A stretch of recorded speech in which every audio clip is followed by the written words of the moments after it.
விஜயோட கொள்கை இது, கோட்பாடு இது, இவர் நம்ம ஆட்சிக்கு வந்ததுக்கப்புறம் தமிழ்நாட்டை வேற மாதிரி மாற்றிடுவார், இதெல்லாம் எதுவுமே இல்லை. எடப்பாடி அவர்கள் மக்கள் செல்வாக்குள்ள தலைவர் இல்லை. எம்ஜிஆரால தான் அதிமுக, ஆனால் அதிமுகவில் தான் எடப்பாடி அவர்.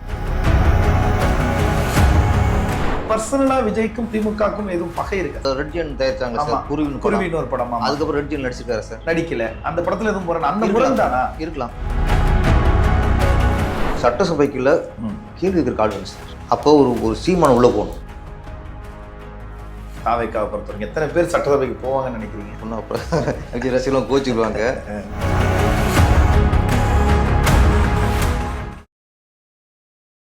திங் தமிழா நேயர்களுக்கு வணக்கம். இன்றைக்கு நாம சந்திக்க வந்திருப்பது இயக்குனர் திரு பேரரசு அவர்களை. திமுக அதிமுக இந்த இரு பெரும் கட்சிகள் களத்துல இருக்கும் பொழுது விஜய் அவர்களும் களத்துல இறங்குறார். அவருடைய அரசியல் எதிர்காலம் எப்படி இருக்கும்னு நீங்க அனுமானிக்கிறீங்க? விஜய் அவர்களுடைய அவருக்கு மக்கள் செல்வாக்கு, அவருடைய அரசியல் அஸ்திவாரமே கொள்கை கோட்பாடு அதெல்லாம் எதுவுமே இல்லை, ரசிகர்கள் தான். அந்த ரசிகர்களுக்கு வந்து விஜயோட கொள்கை இது, கோட்பாடு இது, இவர் நம்ம ஆட்சிக்கு வந்ததுக்கப்புறம் அப்படியே தமிழ்நாட்டை வேற மாதிரி மாற்றிடுவார், இதெல்லாம் எதுவுமே இல்லை. ஓகே, எதுவுமே இல்லை. நம்ம விஜய், எங்கள் விஜய், எங்கள் தலைவர், எங்கள் தளபதி, அவர் போட்டு போடுவாங்க. இது அவங்களுடைய இதான்.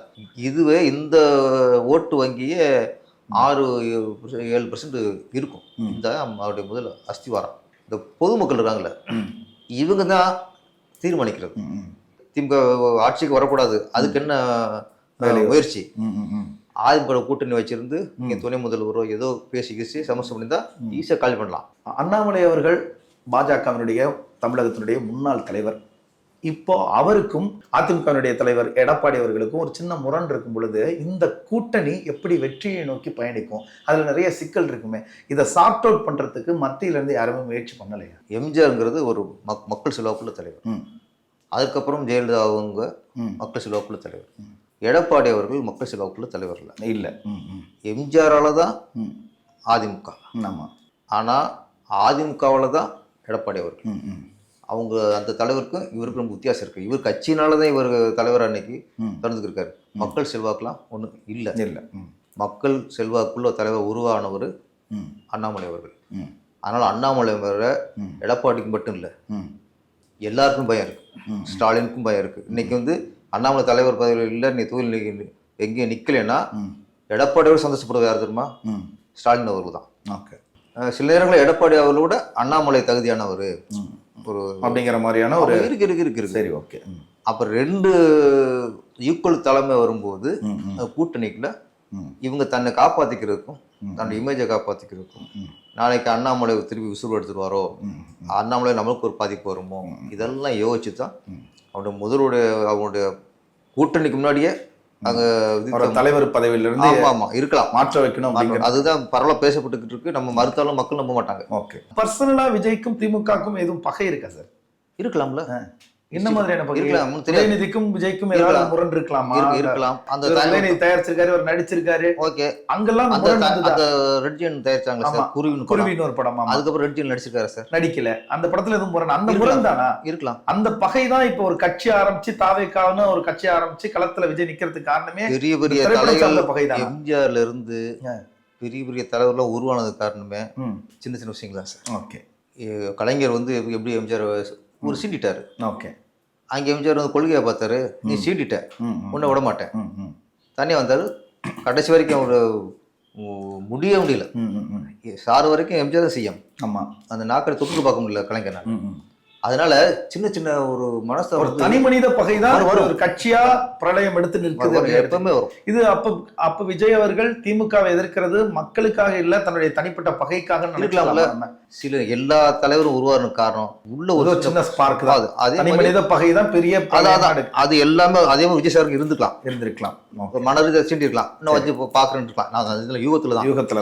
ஓகே, ஏன்னா திருப்பி ரெடிச்சென்ட் செய்யல, திருப்பி நடிச்சிருந்தாருன்னா இந்த பேச்சுக்கு இல்ல.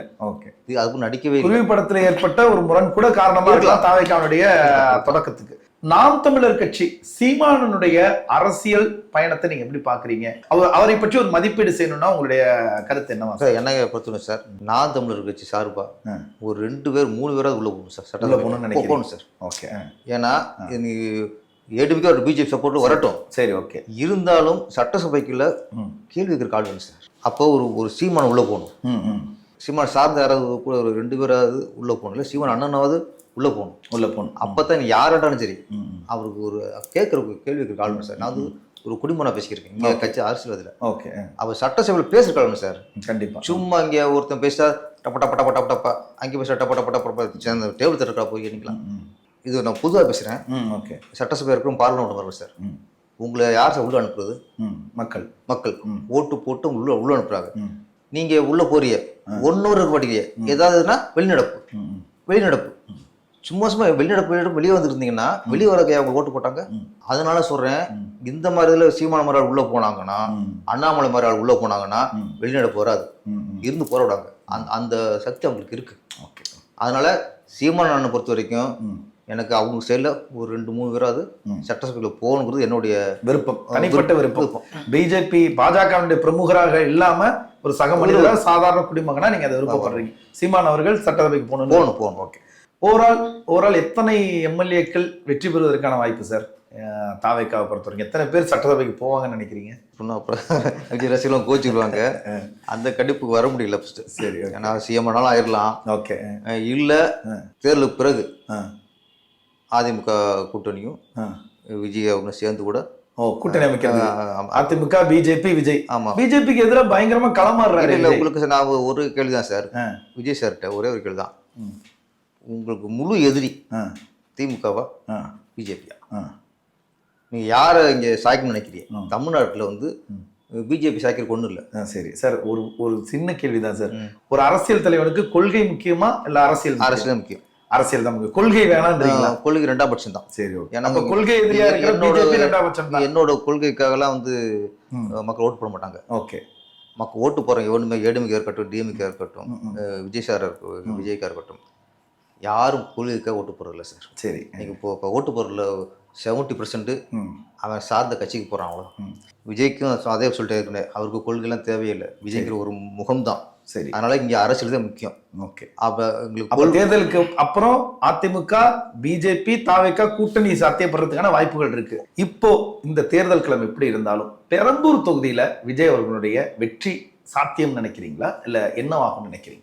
இல்ல, அவருக்கு ஒன்று ஒரு ஃபேஸ் வேல்யூ இருக்குல்ல. அப்புறம் பெரம்பூரை பொறுத்த வரைக்கும் திமுகவா தாவேக்கா தான். ஆமா. அது திமுகக்கான வாய்ப்புகள் குறைவு தான். ஆனா என்னன்னா உங்களுக்கு விஜய் சாரை தோக்கடிக்கிறதுக்கான முழு முயற்சி எடுப்பாங்க திமுக. ஏன்னா அவர் காலி பண்றதுல எடுப்பாங்க. அதே மீறி ஜெயிச்சுவார். ஓகே. என்னதான் பண்ணா கூட அந்த செல்வாக்கு இருக்குல்ல. அதுக்கு அடுத்தும் உங்களுக்கு திருச்சி. ஆமா. எதுக்கு திருச்சி எடுத்தாரு? அவர் எந்த தொகுதியை நம்புறாருன்னு நீங்க நினைக்கிறீங்க? பெரம்பூரியா திருச்சி? இல்ல, பெரம்பூர் நம்புவார். பெரம்பூர் தான். பெரம்பூர் நம்புவார். விஜயை பொறுத்த வரைக்கும் அவர் நிற்கிற தொகுதியில் வந்து அவரு சரண்டவா வந்துடுவாரு. பெரம்பூர்ல விஜய் ஜெயிக்கிறதுக்கான சாத்தியங்கள் தான் ஜாஸ்தி. கரூர் சம்பவத்துக்கு பிறகு விஜய் அவர்கள் போன்ல பேசுனீங்களா? என்ன சொன்னீங்க? என்ன சொன்னாரு? தேர்தலுக்கு பிறகு விஜய் சார் திரும்ப ஒரு படம் நடிக்கிறேன்னு முடிவு பண்ற, ஒன்லைனர் தான் சொல்லுங்கன்னு சொன்னா நீங்க போய் சொல்லுவீங்களா மாட்டீங்களா? ஒரு லைன் ஒரு 10 லைன்